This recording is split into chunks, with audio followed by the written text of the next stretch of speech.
नमस्कार दोस्तों, आपके अपने YouTube चैनल वेट सक्सेस विद पीजी में हार्दिक स्वागत है। दोस्तों आज हम बात करने वाले हैं कुछ इंपॉर्टेंट क्वेश्चंस पे और थ्योरी पार्ट पे चर्चा करने वाले एनाटॉमी से संबंधित। अगर आप लोग पहली बार विजिट कर रहे हो हमारे चैनल पे तो चैनल को सब्सक्राइब करें। वीडियो अच्छा लगे तो वीडियो को लाइक करना है और अपने दोस्तों को जरूर शेयर करना है दोस्तों। और यहाँ पे जो इंपॉर्टेंट जो थ्योरी पार्ट है, जैसे पशुधन सहायक की तैयारी करने वाले कैंडिडेट है या फिर कह सकते हैं बीएसएफ हेड कांस्टेबल की तैयारी करने वाले जितने भी कैंडिडेट है, उनसे मेरा निवेदन है कि आप लोग इस वीडियो को 1 से 2 बार देखें ताकि आप लोग जो भी इंपॉर्टेंट फैक्ट है वो यहाँ पे करवा रहा हूँ। ठीक है दोस्तों, तो चलिए स्टार्ट करते हैं। और आपसे निवेदन है कि आप लोग फिर से एक बार शेयर कर दे जिन कैंडिडेटों ने अभी तक शेयर नहीं किया तो, और चैनल पे पहली बार विजिट करे तो चैनल को सब्सक्राइब कर ले। और वीडियो थोड़ा सा लंबा होने वाला है ताकि यहाँ पे जो इंपॉर्टेंट जानकारी है वो आप लोग को मिलने वाली है। ठीक है, तो कंप्लीट वीडियो देखना है और बीच में स्किप नहीं करना है ताकि कोई भी जानकारी है वो छूटे नहीं। ठीक है दोस्तों, तो चलिए स्टार्ट करते हैं। सबसे पहले हम बात कर लेते हैं एनाटॉमिकल जो पार्ट है, वो पहले मैंने एक वीडियो बनाया था। अगर पहले वाला नहीं देखा आपने तो देखिए, इसका लिंक भी मैं डिस्क्रिप्शन में या आई बटन में दे दूं, वहां पे जाके आप चेक कर सकते हो। ठीक है, आज हम बात करने वाले हैं नर जनन तंत्र में मुख्य जो पार्ट होते हैं, नर जनन तंत्र है उसके जो मुख्य पार्ट होते हैं वो कौन कौन से होते हैं उसके बारे में हम चर्चा कर लेंगे। और नॉर्मली जो जितनी भी बातें हैं वो सभी टॉपिक वाइज हम चेक करने वाले हैं। नर जनन तंत्र,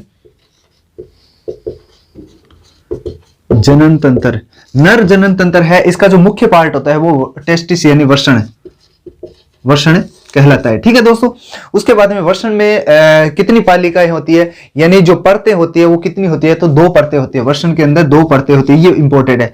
अब 2 परतें कौन कौन सी होती है? पहली होती है स्किन यानी त्वचा स्किन, और जो सेकंड है वो कौन सी होती है? वो होती है ट्यूनिका, जो है ट्यूनिका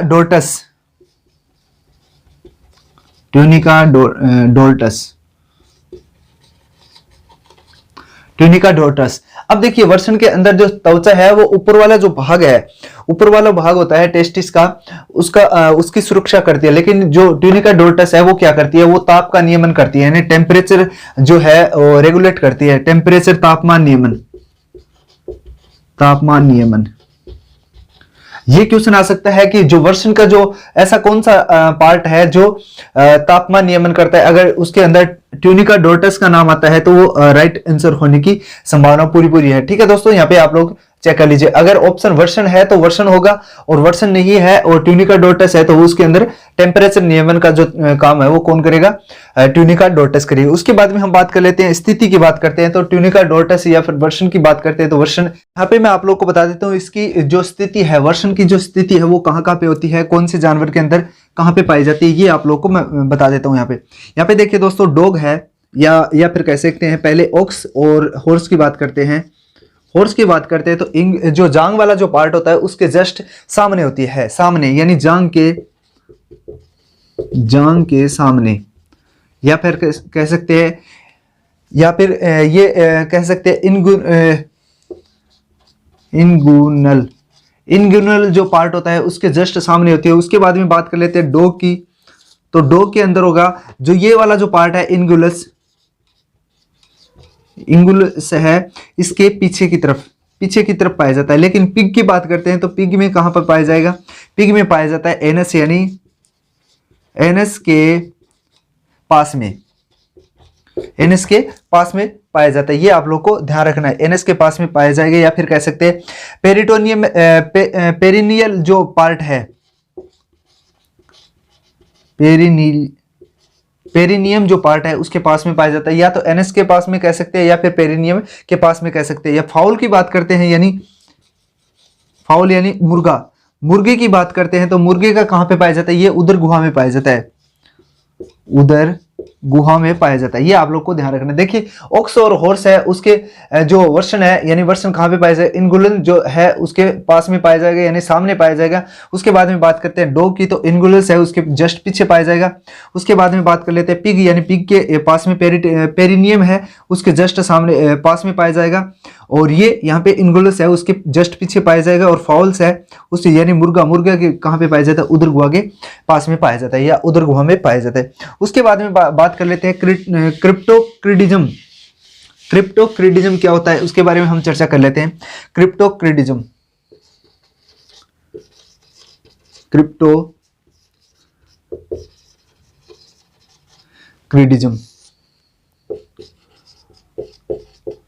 क्रिप्टोक्रिडिज्म ये क्या होता है? देखिए देखिए दोस्तों, ये इंपॉर्टेंट संरचना बनने वाली है यहाँ पे, और इंपॉर्टेंट जो जानकारी है वो मैं यहाँ पे दे रहा हूँ। क्रिप्टोक्रिडिज्म क्या होता है? नर, सामान्य नर होता है, सामान्य नर, उसमें क्या होता है कि जो वर्षण है, वर्षण जन्म से पहले, वर्षण जन्म से पहले या बाद, ये देखिए सामान्य नर के अंदर क्या होता है? वर्षण है वो जन्म से पहले या बाद में कहां पे चले जाता है? ये चले जाता है उदर गुहा से वर्षण कोश में चले जाते हैं, यानी उदर गुहा से वर्षण कोश में चले जाते हैं, वर्षण कोश में चले जाते हैं, या तो जन्म से पहले ही चले जाते हैं या जन्म के बाद में चले जाते हैं। ये सामान्य प्रक्रिया होती है कि उदर गुहा से वर्षण कोश में चले जाते हैं, ठीक है। लेकिन क्या होता है, जो लेकिन वर्षण है उदर गुहा से वर्षण कोश में नहीं आते, वापस यहाँ पे देखिए, यहाँ पे उदर गुहा से वर्षण कोश में चले गए, लेकिन यहाँ पे वर्षण कोश है वहां से उदर, यानी उदर गुहा से वर्षण कोश में नहीं आते। ये अबनॉर्मल के जो कंडीशन है वो हो जाती है, देखिए। और जो क्रिप्टोक्रिडिज्म है उसके अंदर क्या होता है? वर्षण है उदर गुहा से वर्षण कोश में नहीं जाते हैं, यानी उदर गुहा से वर्षण कोश में नहीं जाते हैं। अगर उदर गुहा से वर्षण कोश में नहीं जाएंगे तो क्रिप्टोक्रिडिज्म कहलाएंगे वो नर, ठीक है। अगर सामान्य नर के अंदर क्या होता है? वर्षण जन्म से पहले या बाद में उदर गुहा से वर्षण कोश में चले जाते हैं। वर्षण कहां पे जाएंगे? वर्षण कोश में चले जाएंगे, या फिर यहाँ पे कह सकते हैं उदर गुहा से वर्षण कोश में नहीं जाएंगे तो क्रिप्टोक्रिडिज्म कहलाएगा, और जो चले जाएंगे तो वो सामान्य नर होगा, ठीक है। अगर डिजीज नहीं होती है तब तक उसका नामकरण नहीं पड़ता है दोस्तों, आप लोग को ध्यान रखना है। उसके बाद में हम बात कर लेते हैं, देखिए कौन कौन सी ऐसी संरचना पाई जाती है जो किसी अंग के चारों तरफ पाई जाती है, उसके बारे में हम चर्चा कर लेते हैं। देखिए पेरिओस्टियम क्या होता है? पेरिओस्टियम यानी ओस्टियम, यानी ओस्टियम किसे कहेंगे? हड्डी को कहेंगे, यानी हड्डी के चारों तरफ पाई जाने वाली जो संरचना है या आवरण है, हड्डियों के चारों तरफ पाया जाने वाला आवरण, ये क्या है? पेरिओस्टियम। पेरी का मतलब होता है चारों ओर, ठीक है, ये आप लोग को ध्यान रखना। उसके बाद में पेरिकार्डियम,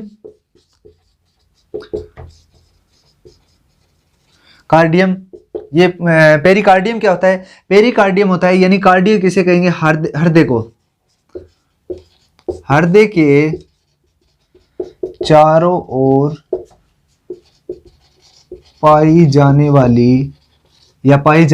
आवरण, ये क्या कहलाता है? पेरिकार्डियम। उसके बाद में प्लूरल्स क्या होता है? प्लूरल्स यानी फेफड़े, फेफड़ों के चारों तरफ पाई जाने वाला जो आवरण है वो फेफड़ों के चारों तरफ पाया जाने वाला आवरण क्या कहलाता है? प्लूरल्स कहलाता है। उसके बाद में पेरिटोनियम क्या कहलाता है? पेरिटोनियम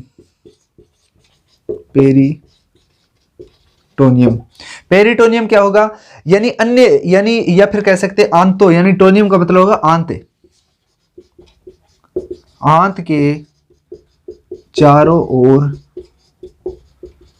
पाया जाने वाला आवरण, ठीक है। ये क्या कहलाता है? पेरिटोनियम, या फिर कह सकते हैं परत भी कह सकते हैं, परत, आवरण या परत, यानी आंत के चारों तरफ पाई जाने वाली जो परत होती है वो क्या कहलाती है? पेरिटोनियम कहलाती है, ठीक है। ये यहाँ पे हो गया।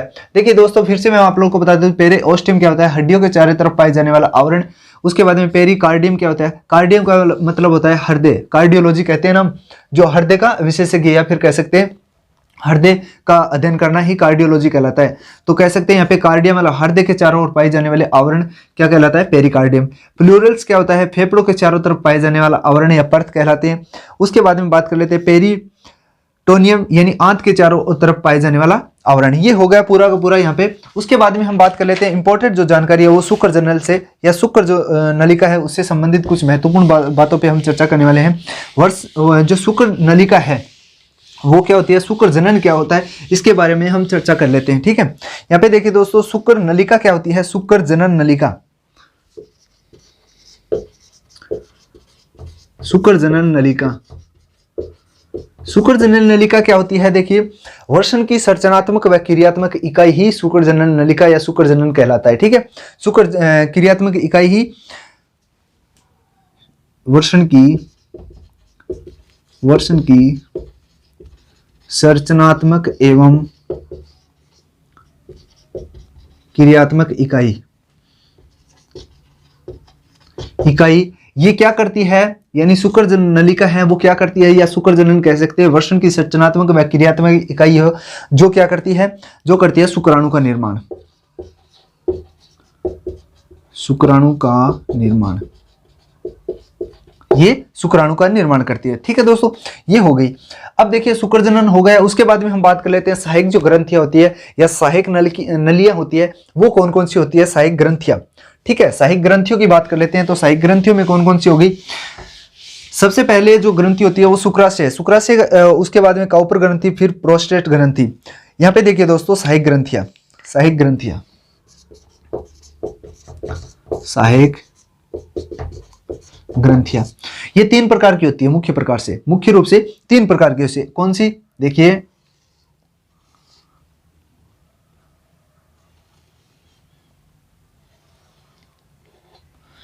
ठीक है, यहां पे एक, यहां पे, उसके बाद में एक ग्रंथि यहां पे पाई जाती है। ठीक है, और एक ग्रंथि है वो यहीं पे पाई जाती है, यहीं पे। ये थोड़ा सा इसको बना देता हूं, एक यहां पे पाई गई और एक यहां पे पाई गई। ठीक है, अब 3 प्रकार की ग्रंथियां होगी, फर्स्ट ग्रंथि ये हो गई, सेकंड ग्रंथि ये हो गई और थर्ड ग्रंथि ये हो गई। सहायक ग्रंथियों की बात करते हैं तो सहायक ग्रंथियों में जो फर्स्ट ग्रंथि है वो है कौन सी है, शुक्राशय। शुक्राशय, शुक्राशय कहां पे पाया जाता है, शुक्र नली के जो शुक्राणु निर्माण करने वाले जो शुक्र जनन है उसके मुख के ऊपर, यानी पहले जो पार्ट होता है वहां पे शुक्राशय पाया जाता है। शुक्राशय का जो काम है वो क्या हो सकता है, वीर्य में फ्रक्टोज का स्त्राव करना, यानी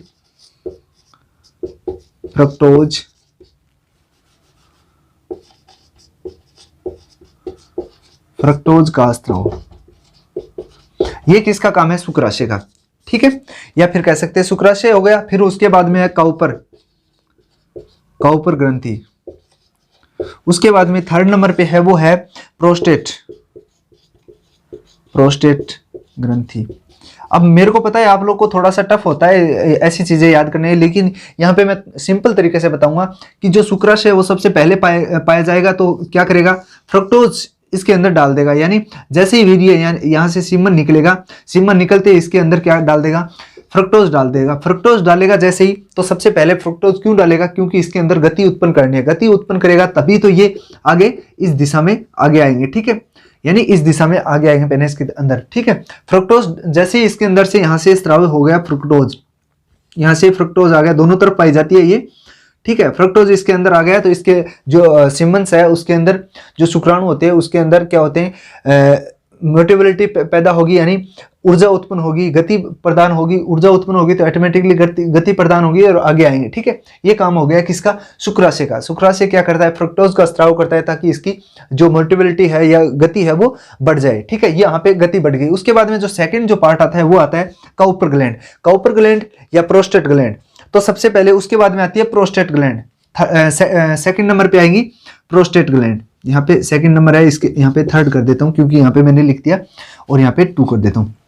अब प्रोस्टेट ग्रंथि क्या करती है, इसकी गति को ज्यादा तेज करती है, यानी इनको पकड़ के लाती है। प्रोस्टेट का मतलब है पकड़ना, पै का मतलब यहाँ पे पकड़ना हो गया, यानी प्रोस्टेट ग्रंथि क्या करती है, उसकी गति प्रदान करती है, यानी गति प्रदान करती है, गति वीर्य की जो गति है वो प्रदान करती है, वीर्य को गति देती है, यानी पकड़ के ले जाती है, पकड़ के और फिर ले जाती है। ठीक है, आप समझ गए होंगे इस चीज को कि प्रोस्टेट ग्रंथि है वो क्या करती है, गति प्रदान करती है। उसके बाद में जो काउपर ग्लैंड है वो क्या करती है, सफाई करती है।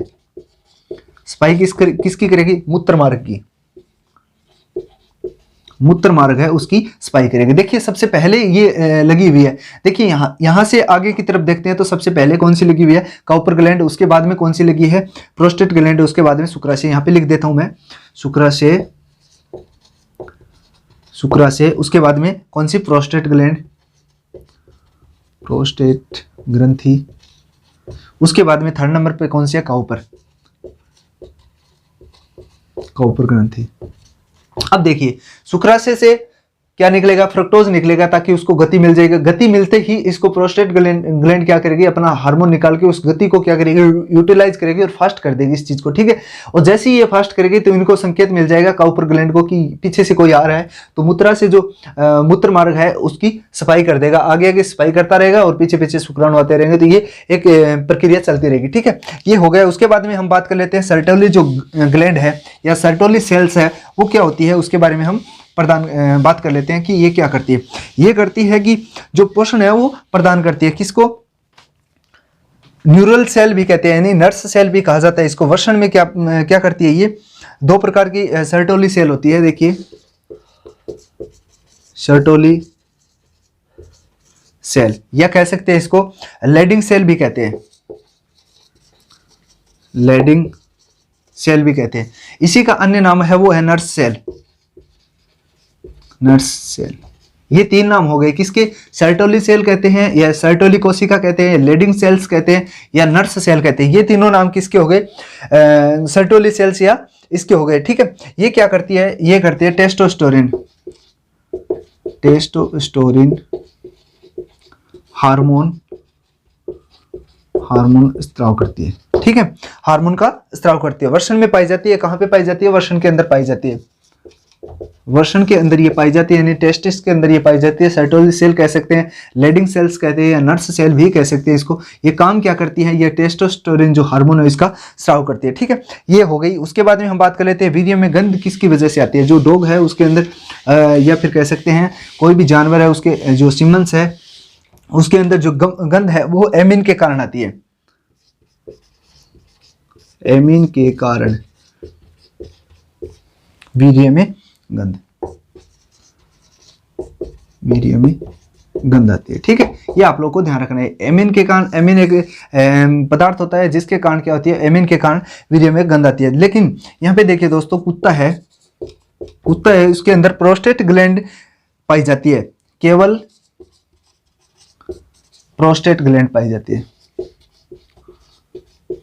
प्रोस्टेट ग्रंथि पाई जाती है। ठीक है, आप लोगों को यहाँ पे देखना है कि जो कुत्ता है उसके अंदर केवल और केवल प्रोस्टेट ग्लैंड पाई जाती है, जो काउपर ग्लैंड है वो नहीं पाई जाती है, यानी काउपर ग्लैंड जो सफाई करती थी वो नहीं पाई जाती है कुत्ते के अंदर। ठीक है, और सिग्मोइड फ्लेक्सस है वो घोड़े और कुत्ते के अंदर दोनों के अंदर ही अनुपस्थित होता है। सिग्मोइड फ्लेक्सस, फ्लेक्सस ये किसके अंदर अनुपस्थित होते हैं, अनुपस्थित होते हैं कुत्ते और घोड़े में। सिग्मोइड फ्लेक्सस यानी पेनिस का आगे से एस आकार की अंदर होना, लेकिन इसके अंदर दोनों के अंदर ही नहीं होता है, यानी कुत्ते और घोड़े के अंदर ये दोनों संरचना, ये जो संरचना है ये नहीं पाई जाती है। ठीक है, ये आप लोग को ध्यान रखना है। उसके बाद में बात कर लेते हैं, सिग्मोइड जो फ्लेक्सस है वो सीसन की मांसपेशियों में पाया जाता है और एस आकार का होता है। आप लोग को मैंने बता दिया है, एस आकार का सिग्मोइड फ्लेक्सस होता है, एस आकार का होता है। ठीक है, और जो कुत्ता है, कुत्ता और घोड़ा इन दोनों के अंदर नहीं पाया जाता है, लेकिन रूमिनेट है, रूमिनेट्स के अंदर ये पाया जाता है। ठीक है, ये आप लोग को ध्यान रखना है। उसके बाद में बात करते हैं बल्बो ग्लैंड्स है, बुल्बो ग्लैंड्स है वो डॉग में बल्ब के समान फुली हुई आकृति यानी सीसन पेनिस के ऊपर पाई जाती है, बल्बोस ग्लैंड या फिर कह सकते हैं ग्लैंड, ग्लैंड ये कहाँ पे पाई जाती है, पेनिस के ऊपर पाई जाती है और किसके अंदर, कुत्ते में। ठीक है, आगे वाले भाग में। ठीक है, आगे वाले भाग में पाई जाती है, आप लोगों को ध्यान रखना है। उसके बाद में बात कर लेते हैं दोस्तों, नेक्स्ट है जो मादा जनन तंत्र है उसके बारे में हम चर्चा कर लेते हैं थोड़ी सी। तो यहाँ पे देखिए दोस्तों, मादा जनन तंत्र है उसका जो प्राथमिक अंग है, प्राथमिक अंग, मादा जनन तंत्र, उसका जो प्राथमिक अंग है वो क्या होता है, ओवरी यानी अंडाशय, अंडाशय। लेकिन मेल जो रिप्रोडक्टिव सिस्टम है उसका क्या होता है, वृषण, वृषण मानव या फिर नर का, ठीक है। नर का वृषण हो गया, इसका ये हो गया, ठीक है। अब देखिए अंडाशय दो प्रकार के होते हैं, यानी दो पार्ट में पाए जाते हैं, एक राइट ओवरी और एक लेफ्ट ओवरी। ज्यादातर जो रूमिनेट्स जानवर उसके अंदर राइट ओवरी ही काम करती है ज्यादातर, ठीक है। ये भी करती है लेकिन ये 90% करती है, तो ये 10% ही करती है, ठीक है। ये आप लोग को ध्यान रखना। उसके बाद में बात कर लेते हैं द्वितीयक जो सेकेंडरी अंग है, यानी द्वितीयक अंग। द्वितीयक अंग कौन कौन से हो सकते हैं, यहाँ पे देखिए दोस्तों, अंडवाहिनी हो गई, अंडवाहिनी हो गई फर्स्ट। सेकंड जो है वो हो गया गर्भाशय, गर्भाशय। थर्ड नंबर है वो हो गया वेजाइना, वेजाइना। और फोर्थ नंबर पे हो गया वल्वा या वल्वा। ये चार पार्ट होते हैं सेकेंडरी यानी द्वितीयक अंग के अंदर आते हैं, ठीक है। अंडाशय का जो आकार है उसके बारे में हम चर्चा करने वाले हैं। एक बार फिर से बता देता हूं कि जो मादा तंत्र है उसका जो फर्स्ट पार्ट होता है यानी प्राथमिक अंग होता है वो अंडाशय होता है, और जो मेल रिप्रोडक्टिव सिस्टम है उसके अंदर वृषण होता है। ओवरी की जो संख्या है वो 2 होती है, राइट और लेफ्ट, ठीक है। और ज्यादातर जानवरों के अंदर राइट ओवरी ही काम करती है, लेफ्ट ओवरी काम नहीं करती है। इसके बारे में मैं बताऊंगा कि फाउल जो पक्षी है उसके अंदर ये काम करती है, ठीक है। आगे हम बात करेंगे इसके ऊपर। उससे पहले मैं बता देता हूं कि यहाँ पे जो अंडाशय है उसके आकार और उसके बारे में हम चर्चा करने वाले हैं। देखिए दोस्तों, आकार की बात करते हैं अंडाशय के, अंडाशय के आकार की बात करते हैं तो कौन से जानवर के अंदर किस प्रकार का पाया जाता है इसके बारे में हम चर्चा करने वाले हैं अभी। तो वीडियो को लास्ट तक देखते रहे, और वीडियो अच्छा लग रहा है तो वीडियो को लाइक जरूर करें दोस्तों। चैनल पे पहली बार विजिट कर रहे हैं तो इस चैनल को सब्सक्राइब करें और अपने दोस्तों को शेयर जरूर करें एक बार फिर से। यहाँ पे महत्वपूर्ण जो जानकारी है वो आप लोग को मिलती रहेगी, ठीक है। अब हम बात कर लेते हैं अंडाशय के आकार की बात कर लेते हैं। तो केटल के अंदर किस प्रकार का अंडाशय पाया जाता है, केटल के अंदर किस प्रकार का अंडाशय पाया जाता है ये आप लोग को बताना है। केटल के अंदर किस प्रकार का पाया जाता है। इसके बाद में सीप हो गया, सिप्स हो गया। और इसके बाद में बात कर लेते हैं गोट, गोट के अंदर किस प्रकार का पाया जाता है। और इसके बाद में बात कर लेते हैं मेयर, मेयर यानी घोड़ी की, घोड़ी के अंदर किस प्रकार का जो अंडाशय है वो पाया जाता है। वो बीच की बात करते हैं, बीच के अंदर किस प्रकार का पाया जाता है। इसके बाद में बात कर लेते हैं पिग, पिग के अंदर किस प्रकार का पाया जाता है। आप लोग को अगर आता है तो कमेंट सेक्शन में कमेंट करके जरूर बताइए इनका सभी का, ठीक है। केटल की बात कर लेते हैं हम। केटल में होता है अंडाकार, अंडाकार, ठीक है। उसके बाद में जो सीप और गोट है उसमें बादाम के आकार का होता है, बादाम के आकार का, ठीक है। ये हो गया। उसके बाद में जो मेयर है, मेयर किडनी आकार के, किडनी या बीन आकार की होगी। उसके बाद में बीच की बात करते हैं तो बीच के अंदर भी अंडाकार, अंडाकार या फिर ओवल, ओवल सा आकार का होता है। पिग के अंदर बात करते हैं तो अंगूर के गुच्छों के समान, अंगूर के गुच्छों के समान, ठीक है। ये हो गए। अब हम बात कर लेते हैं यहाँ पे। देखिए दोस्तों, केटल के अंदर अंडाकार होती है, सीप या फिर कह सकते हैं गोट के अंदर बादाम के आकार की होती है, और मेयर के अंदर है वो किडनी या बीन आकार की होती है, और बीच के अंदर अंडाकार यानी ओवल आकार की होती है। उसके बाद में पिग की बात करते हैं। पिग के अंदर अंगूर के जो गुच्छे है उसके समान होते हैं। अंडाशय का आकार मैंने यहाँ पे आप लोग को बता दिया। उसके बाद में बात कर लेते हैं ओवुलेशन की बात करते हैं। ओवुलेशन जो फोसा है वो किसके अंदर पाया जाता है। ओवुलेशन फोसा होता क्या है, ये घोड़ी के अंदर पाया जाता है, घोड़ी के अंदर ओवुलेशन फोसा पाया जाता है, ओवुलेशन फोसा पाया जाता है, ओवुलेशन फोसा पाया जाता है। ये कहां पे पाया जाता है, ओवरी के अंदर यानी अंडाशय के अंदर। देखिए दोस्तों, घोड़ी का जो अंडाशय है, अंडाशय में पाए जाने वाला जो फोसा है अंडोत्सर्ग की प्रक्रिया में भाग लेता है, यानी अंडोत्सर्ग की प्रक्रिया वो यहाँ पे ही संपन्न होती है, यानी ओवरी के अंदर, अंडाशय के अंदर जो ओवुलेशन जो फोसा है वो किसके अंदर पाया जाता है, घोड़ी के अंदर पाया जाता है। यहाँ पे मैं आप लोग को बता देता हूँ, इस प्रकार का होता है, ठीक है। और यहाँ से ओवुल आता है और ओवुल आके यहाँ पे चला जाता है, ठीक है, यहाँ अंदर चला जाता है। और यहाँ पे कौन सी प्रक्रिया संपन्न होती है, ये प्रक्रिया अंडोत्सर्ग की जो प्रक्रिया है वो कंप्लीट संपन्न होती है यहाँ पे, ठीक है। ये इस प्रकार का पाया जाता है और घोड़ी के अंदर पाया जाता है अंडोत्सर्ग। उसके बाद में बात कर लेते हैं दोस्तों, अंडवाहिनी की बात करते हैं। तो अंडवाहिनी कहाँ पे पाई जाती है और क्या होता है और कितने पार्ट होते हैं इसके, उसके बारे में हम बात कर लेते हैं। अंडवाहिनी, अंडवाहिनी ये जो मादा रिप्रोडक्टिव सिस्टम है इसका ही एक पार्ट है और इसके 3 पार्ट होते हैं। पहला होता है एम्पुला, इनफंडिबुलम, इनफंडिबुलम। सेकंड होता है एम्पुला और थर्ड होता है इस्थमस।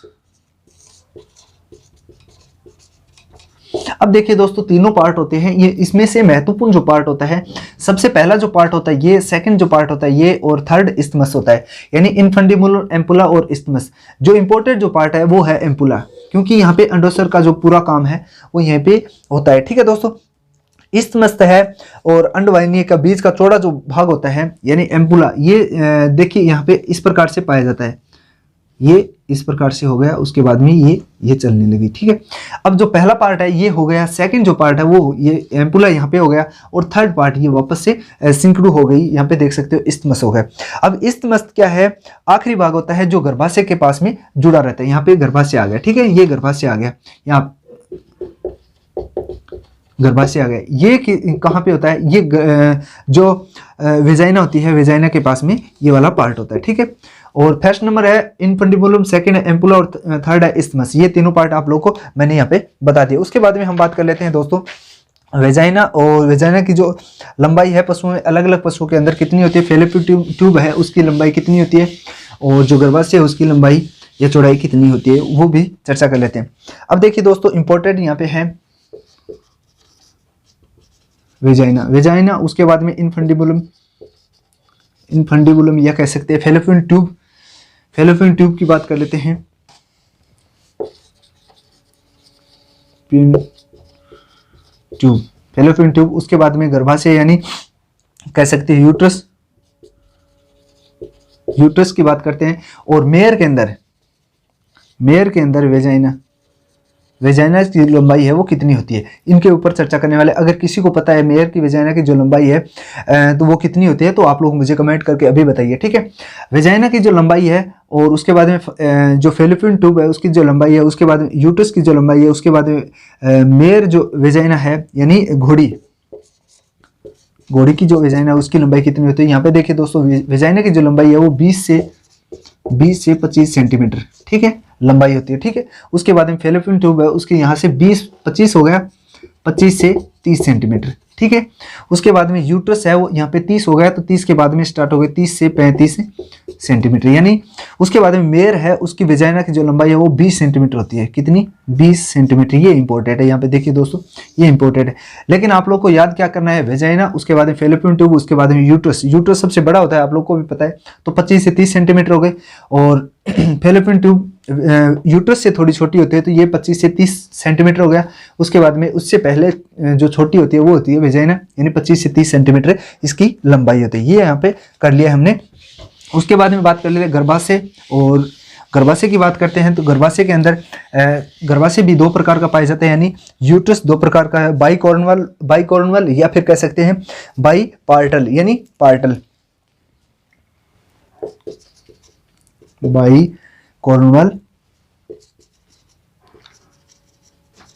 बाइकॉर्नुअल और एक होता है बाई पार्टल। ये 2 प्रकार के होते हैं। इसमें अंतर क्या होता है, देखिए दोस्तों, बाइकॉर्नुअल है उसके अंदर क्या होता है, बॉडी के आकार है वो छोटा होगा और जो हॉर्न है वो बड़े होंगे, बॉडी छोटी और हॉर्न है वो बड़े होंगे। ये आप लोग को ध्यान रखना है। इसके अंदर बॉडी छोटी होगी, हॉर्न क्या होंगे, बड़े होंगे, हॉर्न हॉर्न किसके, हॉर्न यानी जो गर्भाशय है उसका हॉर्न वाला जो पार्ट है वो बड़े होंगे और बॉडी है उसकी छोटी होगी। ठीक है, ये आप लोग को ध्यान रखना है। किसका, देखिए गर्भाशय है,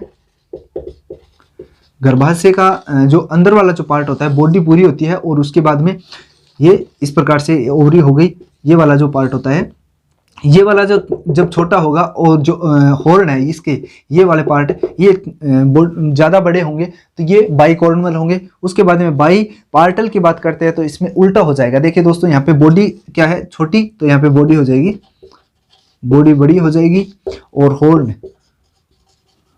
हॉर्न्स क्या हो जाएंगे, छोटे। ठीक है, छोटे हो जाएंगे। ये यहाँ पे आप लोग को ध्यान रखना है। यानी बाई पार्टल्स क्या होते हैं, बाइकॉर्नल क्या होते हैं, ये आप लोग को मैंने बता दिया। उसके बाद में बात करते हैं सिंपल की बात करते हैं दोस्तों। तो यहाँ पे देखिए दोस्तों बाइकॉर्नल किसके अंदर पाया जाता है और जो पार्टल है वो किसके अंदर पाया जाता है। तो यहाँ पे देखिए दोस्तों ये बाई पार्टल है वो घोड़ी के अंदर पाया जाता है। ये इंपॉर्टेंट आपके एग्जाम की दृष्टि से। बाई पार्टल का अंदर मतलब हो गया बॉडी बड़ी होगी और हॉर्न छोटे होंगे। ये किसके अंदर पाए जाते हैं, घोड़ी के अंदर। उसके बाद में बाई जो कॉर्नल है वो किसके अंदर पाए जाते हैं, ये कुत्ते के अंदर पाए जाते हैं, यानी कुतिया यानी बिच के अंदर पाए जाते हैं। ये आप लोग को ध्यान रखना है। अब देखिए इसके अंदर बाई कॉर्नल के अंदर क्या होता है, बॉडी के जो पार्ट है वो छोटा होता है और जो हॉर्न होते हैं वो बड़े होते हैं अपेक्षाकृत इससे बॉडी से। लेकिन यहाँ पे बाई जो पार्टल है, पार्टल जो पॉइंट है वो किसके अंदर होगा, घोड़ी के अंदर। इसमें होता क्या है कि बॉडी का जो पार्ट है वो बड़ा होता है, हॉर्न क्या होते हैं, छोटे होते हैं। ठीक है, ये आप लोग को ध्यान रखना है। एक होता है सिंपल किसके अंदर पाया जाता है, ये मानव में पाया जाता है। मानव इसके अंदर क्या होते हैं, बॉडी बराबर हॉर्न।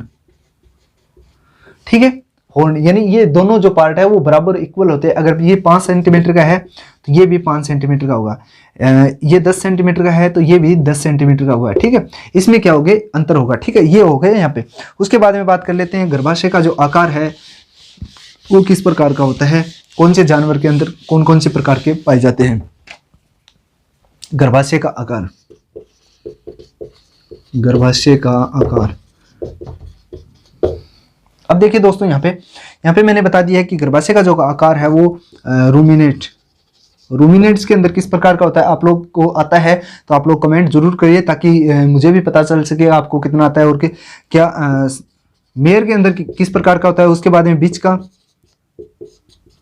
के अंदर किस प्रकार का पाया जाता है। देखिए दोस्तों रूमिनेट के अंदर है, रूमिनेट के अंदर वाई आकार का गर्भाशय पाया जाता है। उसके साथ साथ मेयर है उसके अंदर टी आकार का और बीच यानी वी, बीच के अंदर वी आकार का यानी बीच ऐसे भी तो लिख सकते हैं याद रखने के लिए, बीच विच कह सकते हैं हम। ठीक है, बीच नहीं लिखे विच लिखेंगे तो वी प्रकार का होगा। मेयर यानी टी फॉर टाइगर टी प्रकार का होगा। उसके बाद रूमिनेट यानी वाई प्रकार का होगा। ठीक है, ये आप लोग को ध्यान रखना। उसके बाद में बात करते हैं मनुष्य या रूमिनेट्स में राइट ओवरी विकसित होती है, ये आप लोग को पता है। मनुष्य और रूमिनेट जितने भी होते हैं उसमें राइट ओवरी विकसित होती है। लेकिन फाउल यानी मुर्गे के अंदर क्या होता है, लेफ्ट ओवरी विकसित होती है। इसके साथ साथ यहाँ पे ओविडक्ट है वो भी विकसित, कौन सी होगी, लेफ्ट ही होगी ओविडक्ट। उसके बाद में ओविडक्ट है वो भी लेफ्ट होगी। ये आप लोग को ध्यान रखना है। देखिए दोस्तों मनुष्य कह सकते हैं या रूमिनेट्स कह सकते हैं, उसमें जो ज्यादातर विकसित जो ओवरी होती है वो राइट ओवरी होती है, विकसित होती है। उसके बाद में फाउल्स या मुर्गे की बात करते हैं तो लेफ्ट ओवरी विकसित होती है। लेफ्ट ओवरी विकसित होगी तो ओविडक्ट है यानी जो उसके अंदर लाती है ओवरी या अंडाणु को या अंडाशय को मैगट बनाती है वो क्या करती है, यहाँ पे जाइगोट जो बनाती है वो ओविडक्ट होती है, वो भी लेफ्ट विकसित होगी। ठीक है, ये आप लोग को ध्यान रखना है। उसके बाद में हम बात कर लेते हैं सबसे बड़ा जो भाग है, जो फाउल के अंदर सबसे बड़ा जो भाग होता है, फाउल के अंदर सबसे बड़ा जो भाग होता है यानी जो फैलोपियन ट्यूब है इसका जो पार्ट होता है सबसे बड़ा वो मेगेनम कहलाता है। मेगेनम ठीक है, क्योंकि यहाँ पे एम्पुला नहीं होता है। एम्पुला की जगह क्या होता है, एम्पुला के स्थान पे क्या होता है, मैग्नम होता है। और ये इसका क्या करता है, जो ओविडक्ट है इसका कार्य, जो भी एम्पुला का जो काम था वो ये करता है, ठीक है। और मैग्नम से क्या होता है, मैग्नम से एल्बुमिन का स्राव होता है। मैग्नम से क्या होता है, एल्बुमिन का स्राव होता है। ये आप लोग को ध्यान रखना है। उसके बाद में बात कर लेते हैं एल्वेलाई यानी दूध ग्रंथियां कौन कौन से कहाँ का पाई जाती है और कितनी पाई जाती है, ये आप लोग को ध्यान रखना है। तो एल्वेलाई या फिर कह सकते हैं दूध ग्रंथियां की बात करते हैं। और क्रियात्मक व संरचनात्मक इकाई है वो एल्वेलाई होती है, किसकी, दुग्ध ग्रंथियों की। दुग्ध ग्रंथियों की क्रियात्मक एवं संरचनात्मक इकाई क्या होता है, एल्वेलाई। एल्वेलाई होती है, ठीक है। ये आप लोगों को ध्यान रखना है। ये विलाई हो गई, ठीक है। ये दूध ग्रंथियों का जो क्रियात्मक और संरचनात्मक जो इकाई है वो एल्वेलाई होती है। ये आप लोग को ध्यान रखना है। और कौन कौन से जानवर के अंदर कितनी कितनी पाई जाती है आप लोग को ध्यान रखना है। मेमोरी ग्लैंड कितनी पाई जाती है, टीथ कितने पाई जाती है, ये आप लोग को ध्यान रखना है। अब बात कर लेते हैं एनिमल्स की बात करते हैं। एनिमल्स हो गए कौन कौन से, तो हमें 3 एनिमल्स है उनके बारे में जानकारी लेनी है। तो यहाँ पे देखिए दोस्तों, सबसे पहले मेयर यानी घोड़ी, सेकंड जो हमारी है वो बिच यानी कुतिया, जो थर्ड है हमारा वो कैमल। तो कैमल यानी ऊंट या ऊंटनी, ये भी कह सकते हैं, ठीक है। उसके अंदर जो ग्रंथि है, टीथ कितने होते हैं, टीथ कितने होते हैं, तो टीथ देखिए घोड़ी के अंदर 2 होते हैं। कितने होते हैं, 2 होते हैं। कुतिया के अंदर 10 होते हैं। उसके बाद कैमल है उसके अंदर 4 होते हैं, कल मैंने आप लोगों को बताया था। उसके बाद में मेमोरी जो ग्लैंड है वो कितनी होती है, इसके अंदर 2 होती है। इसके अंदर कितनी होगी, 10, और इसके अंदर 2 होगी। देखिए दोस्तों, मेमोरी ग्लैंड का मतलब क्या होता है, मेमोरी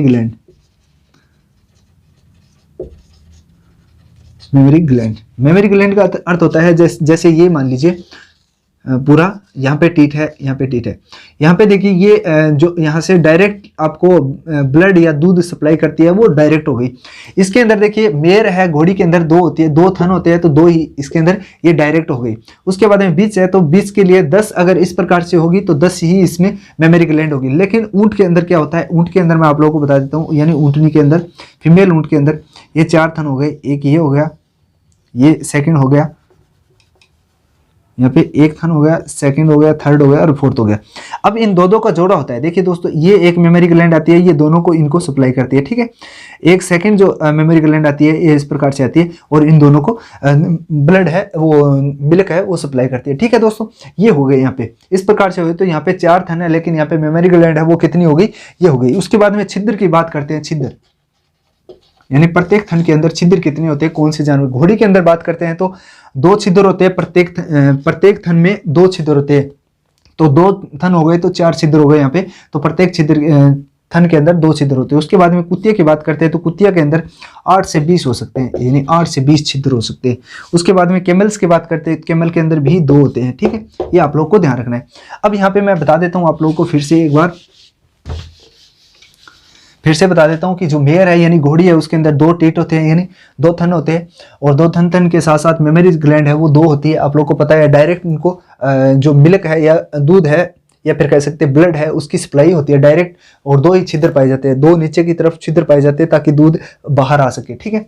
बीच यानी कुतिया की बात करते हैं तो कुतिया के अंदर 10 थन पाए जाते हैं, यानी। और उसके बाद में मेमोरी ग्लैंड है वो भी 10 पाई जाती है, यानी अलग अलग थन को अलग अलग दूध या फिर ब्लड है वो सप्लाई किया जाता है। उसके बाद में छिद्र की बात करते हैं तो प्रत्येक थन के अंदर 20 से यानी 8 से 20 छिद्र होते हैं बारीक बारीक, ठीक है, ताकि दूध जल्दी आ सके। और कैमल्स की बात करते हैं तो 4 थन होते हैं और 2 मेमोरी ग्लैंड होती है, ठीक है। और 2 ही छिद्र होते हैं, यानी चारों थन है उसके अंदर 2 प्रॉपर चारों में 8 छिद्र हो जाएंगे, ठीक है। ये हो गया आज यहाँ पे हम कंप्लीट कर रहे हैं। उसके बाद में हम बात करेंगे उत्सर्जन तंत्र, पाचन तंत्र, इनसे संबंधित महत्वपूर्ण टॉपिकों पे चर्चा करने वाले हैं। वीडियो को लाइक करें और चैनल पे पहली बार विजिट करें तो इस चैनल को सब्सक्राइब करें। वीडियो अच्छा लगे तो वीडियो को लाइक जरूर करें दोस्तों, और अपने दोस्तों को शेयर करें। इसी प्रकार के लिए हमारे चैनल पे बने रहे और मिलते हैं नेक्स्ट वीडियो में। तब तक के लिए जय हिंद, जय भारत दोस्तों, धन्यवाद, थैंक यू।